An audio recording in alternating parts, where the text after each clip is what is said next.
আপনাদের কয়েকদিন আগে দেখেন আশাসন থানা নাকি যেন সাতক্ষীরা, আশাসন থানা আছে না, ওই থানার মধ্যে দেখলাম শ্বশুরের সন্তান বিটার বোর গর্ভ, ছেলে 8 মাস বিদেশে, গর্ভবতী 2 মাস। এখন শ্বশুর কি করছে, নিশার ওষুধ খাওয়াইয়া বিটার বোর সর্বনাশ করছে। এই 8 মাসে শাশুড়ি বাইরের বাড়ি আপনার ই করে, বিটার বউ বাপের বাড়ি যায় না। আর ওনার যে শাশুড়ি চেহারা ছবি তত ভালো না। এখন শ্বশুর যখন 8 মাসের গর্ভবতী, তখন আপনার মুসলমান, এখন এলাকার মধ্যে হয়েছে শুরু হয়ে গেছে, সবাই আশাসনের মধ্যে আশ্চর্য হয়ে গেছে।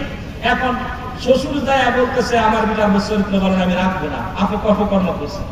এখন উনি কোরআন শরীফ হাতে নিয়ে বৌমা বলছে আল্লাহ শপথ করে কোরআনের কসম করে বলতেছি আমি কোনো বেগানা পুরুষের কাছে যাই নাই, আমি আমার স্বামী বাড়ি থেকে যাওয়া পর আজ পর্যন্ত আমার বাবার বাড়ি যাই নাই, আমি মাটি ধরে পড়ে আছি।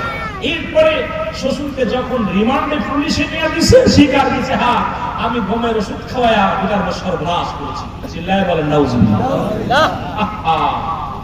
এগুলো শুনতে লজ্জা লাগে, বলতে গেলে লজ্জা লাগে, তবুও বলা লাগে। গত মাসের নিউজ হলো 923 জন হচ্ছে বলৎকার ধরা পড়েছে 1 মাসে। বলৎকার, আজকে আমার দেশে জিনা নাই, বলৎকার পুরুষে জিনা করছে। কোন দেশে এত আলেম ওলামা, এত পিসাব, এত মুফতি, এত মুফাসসির, এত শায়েখ, কিন্তু যে দেশে 1 মাসে 923 জন বলৎকার ধরা পড়ে, বড় বড় মুফতি, তাহলে এদের বিচার যদি আমি কই আদালত নয়, আমি মাননীয় মন্ত্রীর পরিষদে আমি অনুরোধ করবো, যেহেতু বাংলাদেশটা মুসলিম কান্ট্রি, রাসূল বলেছে আজকে সুন্নি ভাইয়ের আছেন কথাগুলো বলতে হয়। নবীজি বলে গেছে আমি দেখতেছি অচিরেই একদল আশেক বাইর হবে পূর্ব দেশ থেকে, হাতে থাকবে সবুজ পতাকা, জবানে থাকবে নারায়ে রিসালাত ইয়া রাসূলুল্লাহ, নারায়ে তাকবীর আল্লাহু আকবার। এখন বাংলাদেশের পরে আর কোনো মুসলিম কান্ট্রি নেই।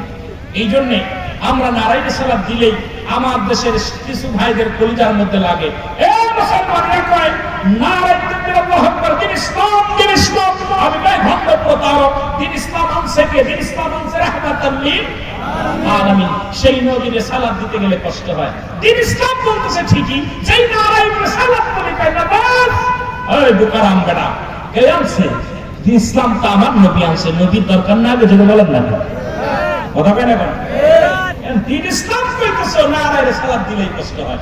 আজকে আপনার সাতক্ষীরার জমিনে এসে যখনই গাড়ির ভিতর থেকে যখনই আমার ভাইয়েরা গজল গাইতেছিল, দাঁড়ায় কিয়াম করতেছিল, নবীর সামনে কলিজা ভরে গেছিল। অনেকদিন পরে পুরোটা ঠান্ডা হয়েছে, আশেক নবীর আশেক গুলো পেয়েছি।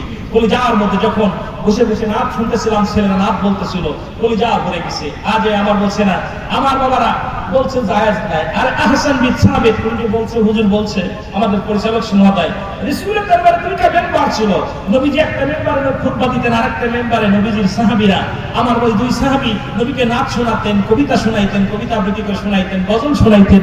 আর আমার দেশের শায়েখরা গজল গাইলেও দোষ, আসলে কি হইতো পারে না, বিপদ। যদি কেউ বলে তাকে সেই তো দিয়ে একটু শোনাইবে, এরাও বন্ধ করতেছে। জোরে বলেন ঠিক কিনা, আরো জোরে বলেন ঠিক কিনা। আমরা আস্তে আস্তে যাই, কষ্ট হচ্ছে আপনাদের? আকাশের ভাব কেমন বলে অতি বেশি কষ্ট আপনাদের দিব না। আমিও শরীরটা তো ভালো না, আজকে মাহফিল হইব কল্পনাও করতে পারি নাই। যদিও আমি আগে এসেছি, বেয়াদবি ক্ষমা চাই। আমি আসলে কর্তৃপক্ষকে বলেছি যে ভাই কয়টায় নেবেন, আপনি যখন যাবেন তখন। তারপরে আমাকে কিন্তু নিয়ে আসছে এখানে। আমি বলছি ভাই তাহলে 10টা বাসে ছিল, 10টায় মাইক ধরি, যেহেতু আকাশের ভাব ভালো না, আমিও অসুস্থ, লোকজন যদিও সমাগম তত হবে না। কেন হবে না? মাহফিলটা গত রাত্রে ঠিক করছে। গত রাত্রে 10টার দিক মনে হয়, 9টা 10টার দিকে আমার ভাইরা আমার বলছে, আমি বলছি আমি তখনও মাহফিল নিই নাই। আমি বলছি আমি অসুস্থ, আমার ড্রাইভার ছুটিতে, আমার ফিস নাই, আমি এখন পারবো না প্রোগ্রাম নিতে, বারবার হাতে পায়ে বাইজার প্রোগ্রাম নিতে হবে। একদিন আর কতটুকু বলছে ভাই আপনি আসেন। আমি বললাম ভাই একদিনে যেহেতু 2-4 দিন দেরি হলে, প্রচার হলে মানুষগুলো আসতো। তো দেখলাম যেহেতু রাত্রে 12 ঘন্টা আগে মাহফিল দিচ্ছে, 12 ঘন্টার ভিতরে একটা মাহফিল কমপ্লিট করা এটা কঠিন ব্যাপার, 12 ঘন্টার ভিতরে। তবু আমি আসছি, বলছি আপনি যখনই যাবেন মাইক ছেড়ে দেবো। অনেকে মনে করতে পারেন রুহুল আমিন সাহেব আগে চলে আসছে, আমি কারোর হক নষ্ট করার আমার ইখতিয়ার পৃথিবীতে। রুহুল আমিন সিদ্দিকী বাংলাদেশের ব্যতিক্রম বক্তা, কারণ ওয়ান পিস, আমি খুলনা বিভাগের ছেলে আর মাগুরা জেলার ছেলে, সুতরাং আমার খুলনার ছেলেরা আদব জানে, এরা জীবন দিতে জানে, জীবন নিতে জানে না। সুতরাং আমরা সাতক্ষীরা, আপনার ঝিনেদা, মাগুরা, চুয়াডাঙ্গা, আপনার যশোর, যে মানুষগুলো আছে, অন্য জেলায় যাবেন, আমরা মানুষকে যেরকম আপ্যায়ন করে, মানুষকে যেরকম বুকে নেয়, এটা অন্য জেলায় পাবেন না। এটা আমি জানি, কারণ আমি বাংলাদেশে, শুধু বাংলাদেশ নয়, আল্লাহ তাআলা বহির্বিশ্বেও কয়েকটা জায়গা নিয়েছে। মদিনাওয়ালা দয়া করে নিয়েছে, যদিও ওয়াজ পারি না, যদিও আলোচনা করতে পারি না, তবু আপনার দোয়ার বরকতে ঘুরতে গিয়েছি। কথা বুঝছেন না? তা আমি আসলে অনেকে মনে করছেন হুজুরের সময়টা মনে হয় খেয়ে ফেলেছি, এটা চিন্তা তাদের ধারণা। আসলে আমি আগেই বলতে চেয়েছিলাম, হয়তো অনেক কষ্ট পাবেন, আমি সেই ছেলে নয়, কারণ অনুমতি ছাড়া একটা কথা বলছে, এই জায়গা আসতে আমাদের সভাপতির সাথে দেখা করেন। তা বললাম আমি গাড়ি থেকে আসছি, ভাই কোন জায়গা আছেন ওনার আসতে বলেন, যেহেতু আমি অসুস্থ মানুষ, এসির মধ্যে বসে আছি, ভাই একটু আসতে বলেন। বলছে সভাপতির সাথে দেখা করতে, দেখা করলে আবার বলতে আমি যেই কোথায় আটকালে যাই, নামছি, বলছি হুজুর আসতেছে, উনি আসতেছে। সুতরাং ম্যানেজিং কমিটি যারা আছেন, আজকে যারা মাহফিল কমিটি, তাদের ভুলের খেসারত আপনারা দিচ্ছেন, কিন্তু আপনারা অনেকে সামনে বসে আছেন, বলুন আমি কি বিয়াদব, মাহফিল অনুমতি ছাড়া চলে না, আমি দাওয়াত নিচ্ছি আপনাদের অনুমতি ছাড়া আমার আসার এখতিয়ার নেই, এখতিয়ার না। আমি এমন একটা দরবারের মুই, একটা সেকেন্ড বলি, একটা সেকেন্ডে মাইকে আমি, যদি খালি মাইকে টাচ হয় আর একটা সেকেন্ড কথা বলবেন, বাংলাদেশের বিজ্ঞ ওলামা ইকরাম যারা আছেন, আমরা ওয়াজের কাঙ্গাল না, কথা বুঝেন, ওয়াজের কাঙ্গাল না। প্রতিষ্ঠান দিয়েছি আপনাদের দোয়ার বরকতে, মা আমেনা সিদ্দিকিয়া মডেল মাদ্রাসা মাগুরা জেলা, আপনাদের সম্পদ দিয়া 40 শতক জমি ক্রয় করেছি, 12 শতক জমি করেছি খেলার মাঠ, 40 শতক জমি এটা আপনাদের সন্তান, এতিম সন্তানদের জন্য করেছি।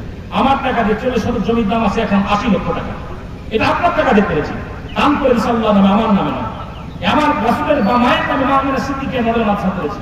যেটা করেছি এই সন্তানদের, এতিমদের খানা খাওয়ায়, আপনারা যা দেন এই টাকা দিয়ে নিয়ে তাদেরকে চাউলের ব্যবস্থা, ডাউলের ব্যবস্থা করি, এটা আমার সন্তানদের খাওয়ায় না। আমার সেই সন্তান আজকে আসছে, উনি আমার মাদ্রাসার ছাত্র, 5 জন ছাত্র আছে, যার প্রায় 95,000 টাকা বেতন দেওয়া লাগে প্রতি মাসে। এগুলো আমি হিমশিম অনেক মাসে দেনা থাকি, কষ্ট থাকি, তবু খালি আপনাদের দোয়া চাই, কোনদিন কারো হাত বাড়াই। খুলনা বিভাগে কেউ বলতে রুলামি সিদ্দিকী 10টা টাকা চাইছে, একটা ইট চাইছে, কারণ আমার চিন্তা ছিল যে খুলনার জমিন আমার মাগুর, আমার চাচারা সব হবে, আমার চাচারা মিলাদকে আমার গর্বিরতি, আমার চাচারা রাসূলকে দাঁড়ায় সালাম দিয়ে নাকশিতে দোয়া করলে দোয়া করার বিপক্ষে কত দলিল দিছি, অসংখ্য দলিল দিছি, তারপরে কানা যায়।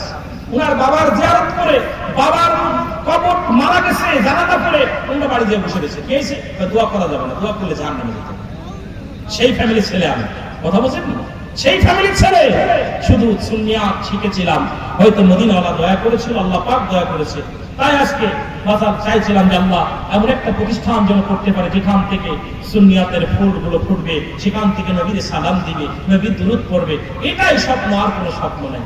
এটা মুহাব্বতের সঙ্গে দুরূদ শরীফ পড়েন, আল্লাহুম্মা